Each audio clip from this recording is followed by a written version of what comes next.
When local growers put great food on Tennessee tables, that's living green. Tonight on Live Green Tennessee, we'll show you a true urban oasis situated in the middle of Memphis. We then travel to Watertown, where we meet a rescued Great Dane who is the inspiration for the Spoil Me Smo dog treat. And finally, we'll visit to Narrow Ridge Earth Literacy Center, where students are taught sustainable living through immersion in the natural world.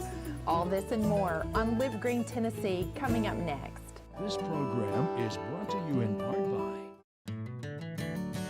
Behind every Pick Tennessee Products logo is a Tennessee farmer who brings you fresh, local food grown with the kind of pride that gets handed down through generations. From now through fall, you can find Tennessee fruits and vegetables on farms and at farmers markets near you. Find your Tennessee farmers at picktnproducts.org. Hi, I'm Kelly Swallows, the race director for WCTE TV's Live Green Tennessee 5K race. It will begin and end right here in Cookeville, Tennessee at Dogwood Park. The race is on Saturday, June 23rd, starting at 7:30 a.m. Whether you're a competitive jogger, walker, or want to bring the whole family and your strollers, come one, come all. We invite you to join us to support the Live Green initiative and supporting local agriculture. We'll see you there. Funding for this program was provided in part by the United States Department of Agriculture.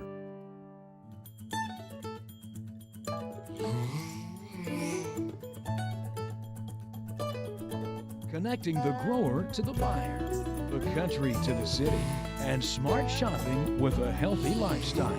It's Live Green Tennessee. Hello, I'm Melinda Kiefer, and I'm proud to bring you stories from across our great state on Live Green Tennessee. Well, when you hear the word oasis, you may think of a lush, fertile place in the middle of a desert. Well, the word also applies to urban farms.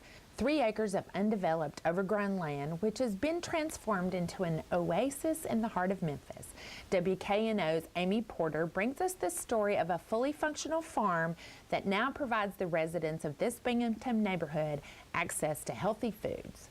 Urban Farms Market, an abandoned gas station that could have been an urban blight, but instead is offering the community a gathering place and a source of affordable fresh food.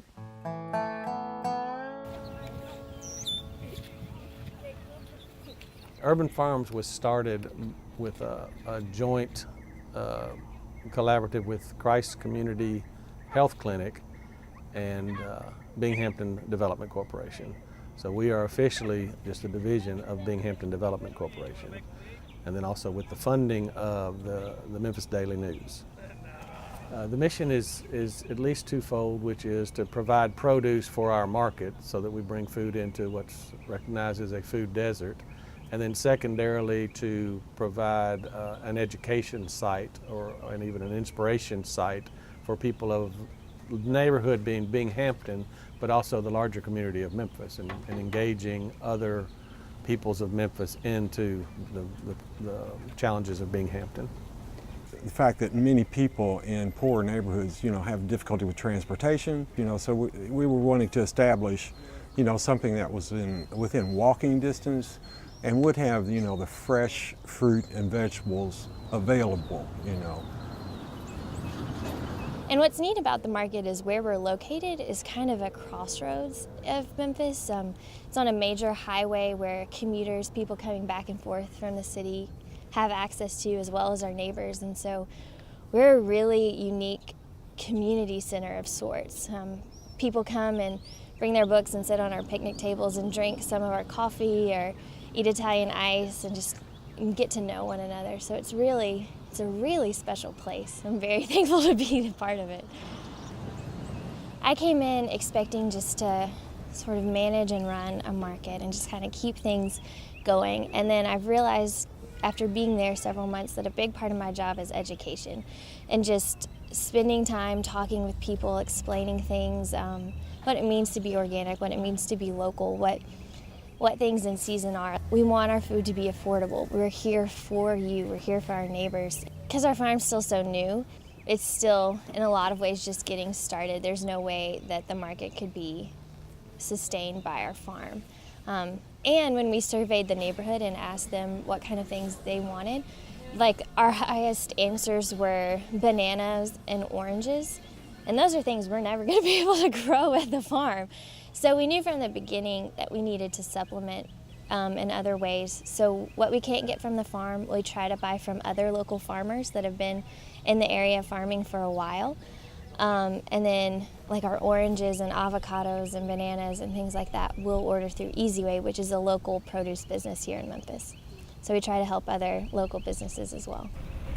We also are creating a model with Dennis O'Brien working here to actually create a sustainable economic model so that individuals can actually make an income working on a small plot of land, not a house-sized plot, but half-acre to 3-acre size lots.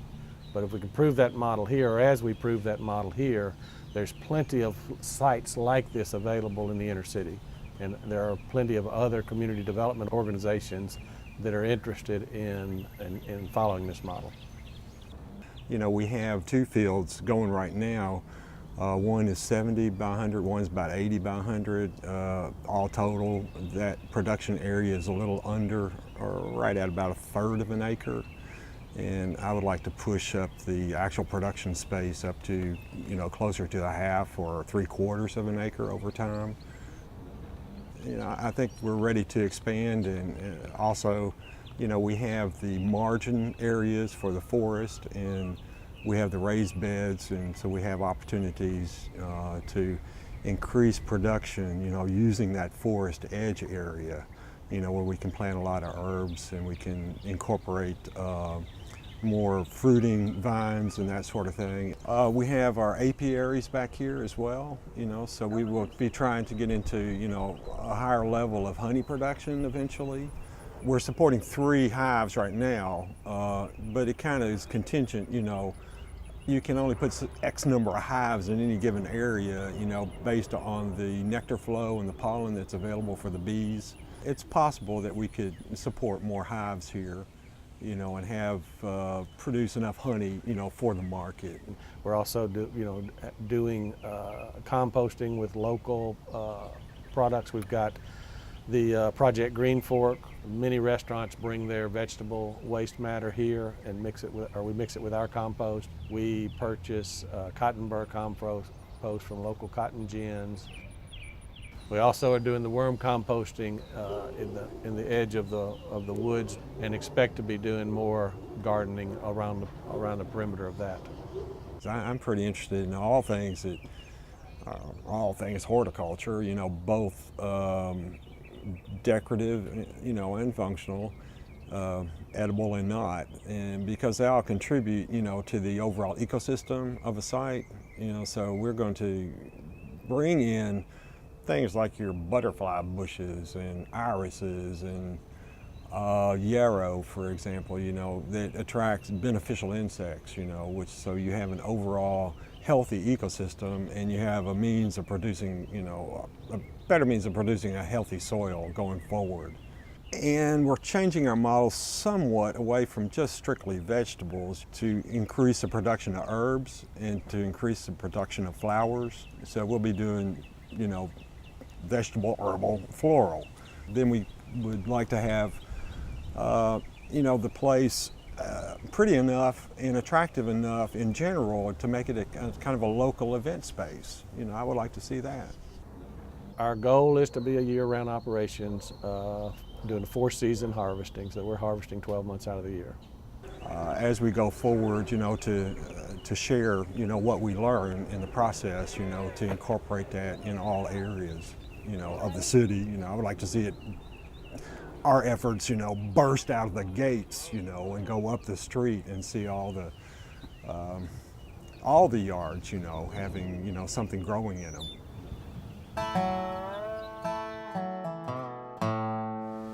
WCTE's Steve Hobbs introduces us to Tiny and Avid, 2 enormous Great Danes who found a new home with Angela and Smo after being given up for adoption. As these 2 dogs settled into life in the country, it became apparent that Tiny was also suffering. Skin lesions and hair loss led to a diagnosis of chicken and pork allergies. The one dog treat Tiny's friends could find was too large to use for training and contained high fructose corn syrup. So Angela and Smo researched the doggy do's and don'ts and then began making their own treats, and now they're sharing their healthy Spoil Me Smo treats with us all.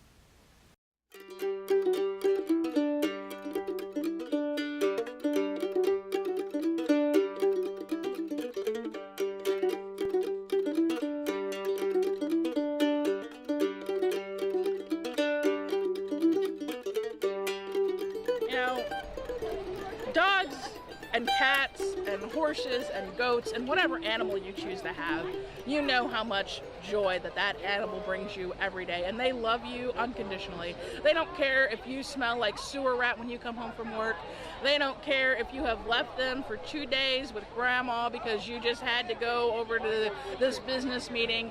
They still want to be with you. They want to lay with you. They want to watch movies with you. They want to go for walks with you. And at Spoil Me Smo, we give you that little bit of a treat to give back to them. Mostly I'm in the kitchen. I make the treats, I make the paw salve, the fragrance sprays, all that stuff comes right from our kitchen, right from our home. And the reason for that is we've got a Great Dane. Her name is Tiny. She's a Harlequin. She's 115 pounds. She's a beautiful dog, but she's allergic to chicken and pork. And we learned through her allergies and learning about her that there are a lot of dogs out there that have allergies to pork, allergies to rice, allergies to topical ointments, to you name it. I mean, everything that is hitting the humans, they're also hitting dogs. When she came to us, actually, we were told that she had an allergy to chicken and pork. The former owners had gotten some testing done, and so they knew, and we had dog food for her, and we knew what to feed her, and we knew how to handle her health issues. We just couldn't give her treats, and we treated the other dogs. And so that's why we started making them.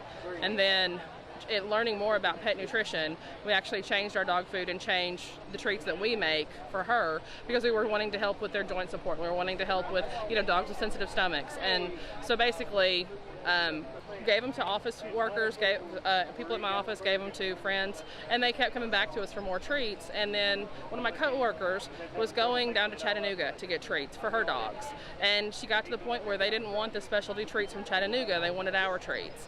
And that was kind of the last straw that we realized we had a good product that could compete with everyone else. And not only that, but we knew that what we had gone through with our dog with allergies, and we wanted to offer something to help other people's dogs. And we met people who had dogs with diabetes and people with dogs that had pancreatitis and just all kinds of ailments and issues that they had to worry about giving their dog something safe. And so it just started as something catering to our dog just to spoil her, and it turned into trying to provide for people that couldn't find something for their pets. When people come to us and say their dogs are chewing on their paws, or their dogs are chewing on their tail, or their dogs are always licking their skin, there's just certain indicators that you recognize something's just not right.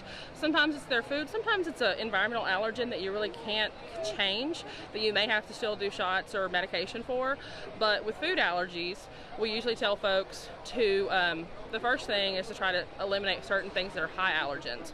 Like, for example, corn, wheat, and soy. Corn's a major allergen for dogs because dogs develop allergies different than humans. Humans may be born with them, but dogs develop an allergy over time when they're exposed to something. So if, you think about corn being a common ingredient in dog food. So over a dog's life, it gets so much of it sometimes it can't tolerate it anymore. And so we just give people recommendations based on what they tell us and just based on some research that we've done to try to figure out if it is a food allergy or not. My grandfather had a dog at the time that was diabetic, but he couldn't stop giving the dog treats, and it was killing him. It was killing him not to give his dog treats, and it was killing the dog to get the treats. So I worked on it, did a little bit of research, made a diabetic-friendly dog treat. That was a hit. We do Santa Paws in our house instead of Santa Claus because dogs show their appreciation so much better at Christmas time, and started giving them away as gifts. After that, Angela took off with it. She found, Bark in the Park over in Lebanon, all these great local fairs and festivals. We go out, we meet the people, we learn about your dogs, we learn about your babies, what issues that you're facing either in their diet, in your own diet. We've met a couple of people that have celiac disease and they couldn't give their dogs treats because they had flour in them. And if somebody's got severe celiacs, they can't touch anything that has any gluten in it. Well, we've got 4 treats now that are gluten-free. So you don't have that problem. You can give your dog treats just like everybody else. If your dog has a problem with gluten, we've got that covered. It's a win-win situation for everybody. We, again, started in our kitchen, just plain Jane, wheat flour, some apples, some cheese, mix that together in a bowl. It's not hard. It's not rocket science making dog treats. But we make it easy because we do it for you. We've sourced all of our ingredients with the Amish community, with international markets. We've done the research on where the stuff comes from, because anymore you don't know what's in anything unless you actually find the farmer, find where it's coming from, and ask the questions. We've done that for you. We put it in a bag, we dehydrate so we don't have any preservatives, but our treats last at least a year. We actually have little science experiments all over our house and in the car and in the cupboard where we've made treats and put them in packages and Ziploc bags just to make sure that they're still going to be good, high quality treats with no mold and nothing weird growing on it. Everything that is in those bags comes out fresh every single time, nice and crunchy, and they're a real crowd pleaser. At Spoil Me Smo, we give you that little bit of a treat to give back to them, to kind of show their appreciation. We've got great dogs, and everybody always says, oh, your dogs are so well behaved. Our dogs are well behaved because we love them as much as they love us, and we train them with our treats, we treat them with treats, and there's no limit to the spoiling. We don't have a couch, it's the dog's couch. We don't have a bed, it's the dog's bed. If you share that much of your life, you will get so much more from your animals than you will ever imagine. The more we do it, the more we love it, and really hope that we can bring our love and passion to everybody else's house out there. Located in northern Granger County, Narrow Ridge Earth Literacy Center's mission is to provide experiential learning of earth literacy based on the cornerstones of spirituality, sustainability, and community. In this story by East Tennessee Public Television's Chris Smith, we learned about Narrow Ridge, a place that strives to achieve learning through educational programs in which students are given the opportunity to experience sustainable living by immersing themselves in the natural world. Here they're involved as part of the community of Earth rather than outside observers. The idea of being Earth literate is the idea that you recognize that Earth is the ultimate teacher, and that by paying attention to Earth, the rest of Earth, that we learn how to live sustainably. Narrow Ridge protects about 500 acres of rural Appalachian countryside. We have 3 community land trusts with about 35 home sites on those 3 land trusts. Those are places where people lease the land and agree to abide by some simple and sensible conservation restrictions, such as no clear cutting of trees, not to use chemicals on the ground, and these leases can be left to an heir, provided that the heir agrees to live by those same restrictions. So that's one way that we use the land, is to build community that is sustainable and that preserves the countryside that we're so fortunate to be surrounded by. It's a place with a low population where you still see starlight at night. It's a place without a lot of traffic and hustle and bustle. So it's a place where people can come and really get away from some of the pressures of modern life and work, and enjoy a slowing down and an immersion in nature. It's necessary for people to have this kind of experience because there's so much chatter today with all the gizmos that we have to work with. The chatter is just incessant in our minds, and we can't get away from that. And it's only when we put people in a place where we say, for this week, even though we use technology here in a lot of different ways, but for this week we want to try to avoid that as much as possible and come back to where people have been living for thousands of years. It's only been in the industrial age that people have gotten caught up in all of this stuff. And so silence is important, what we do, and real true communication, a heart-to-heart communication with each other and with the natural world. Even if it's just a turtle or the redbirds that sings, or even a blade of grass or the tree. We want people to be immersed in the natural world. We have some of our common land where we garden. Students are given the opportunity to experience organic gardening. And that can be some of our more regional schools, such as UT and Carson-Newman, as well as some more distant schools, such as Miami-Dade College. We've had students from as far north as New York, and west as Kansas and California, and south to Miami, and everywhere in between. But when a group comes here, we have some just immersion experiences where they get to experience themselves in the natural world, which we find to be rich. But we also talk about issues of water conservation, about mountaintop removal. I think one of the biggest things that we try to emphasize is that consumption is the problem of the day, whether it's energy consumption or consumption of goods, and that alternative technology is a necessary ingredient to where we want to go, but it's not sufficient. That lifestyle change and a lower consumption for our society is essential. What we hear from students that come is that it's a life-changing event. It doesn't matter whether they're 18 or they're 80. They want to come back, and they want to take this kind of a lifestyle with them. Maybe they're going back into the hectic rat race of a big city like Miami, but they do want to incorporate some of what they learned here in that experience. Narrow Ridge Earth Literacy Center is to study, teach, and demonstrate a sustainable way of living. And when we say study it, everybody can study it, and all of us are teachers and all of us are learners, but the trick is to really live it, to demonstrate it. All of our buildings are off the grid. We produce our own electricity. We try to lower our carbon imprint by energy efficient buildings, straw bale construction, and so forth, so that we are really efficient in the way we live our lives in the homes that we build. And this is what we call the truth window. We have a truth window in all of these straw bale structures, so people can really see that it's straw and made out of bales of straw, which gives us that really good insulation so that the house is warm in the wintertime and cool in the summer. And the straw is something that's sustainable. It just came from 6 miles down the road, a local farmer. These are bales of straw that are stacked up, and in our lodge here, this is a post and beam structure, and the walls are put in after the roof goes up, and then we just spray gunite inside and outside on those bales of straw. Straw will keep for 100 years if you can keep it dry. We also have straw bale construction where it's load bearing. The bales are actually, the roof is resting on top of the bales. So that's a unique way of building, and then in my home it's kind of a modified post and beam.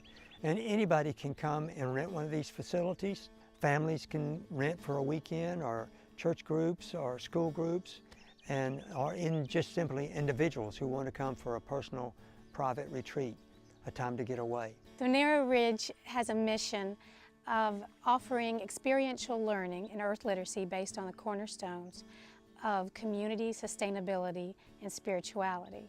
We learn how to live in a way that leaves something healthy and nourishing for those who come after us.